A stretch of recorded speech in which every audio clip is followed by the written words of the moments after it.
Jei pasižiūrėtumėm į natūralią visuomenę, tai nėra sugraduota pagal amžių visuomeniai žmonės, nei jokiose įmonėse, nei bendruomenėse, niekur. Ir tik darželyje ir mokykloje yra pagal amžių sugraduoti žmonės.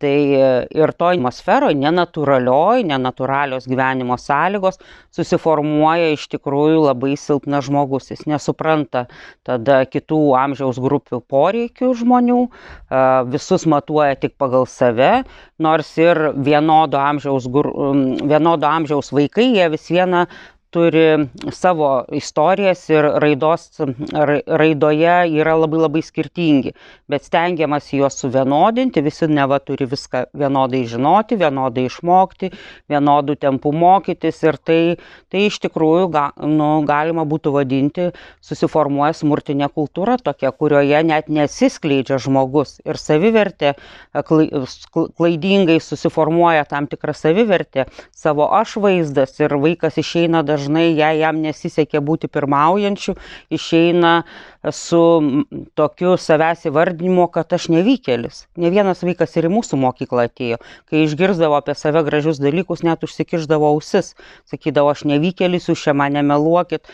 O kiti vaikai, kurie įpranta būti patys pačiausi, kurie sako, kad aš viską sugebu, tai irgi klaidingas savęs suvokimas, nes viską sugebėti niekas žemėje nesugeba. Kaip pačių išminčių yra pasakyta, aš žinau, kad aš nieko nežinau. Tai kaip kitų atžvelgių sąveikauti, nedemonstruojant savęs, ir tokiem vaikam, tokiem žmonėm reikia paskiau didelės pagalbos, saviugdos tam tikros, kad atstatyti sveiką nuovoką, sveiką požiūrį į kitus žmonės.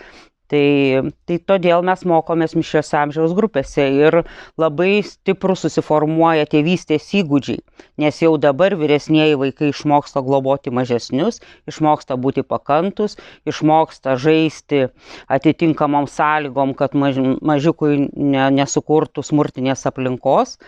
Ir kai reikia pasakyti mažiesiems, kad mes dabar žaisim didesnieji, prašau, pabūkite atsitraukę. Tai manau, kad tiesiog ruošiasi gyvenimui, pačiu gyvenimu vaikai.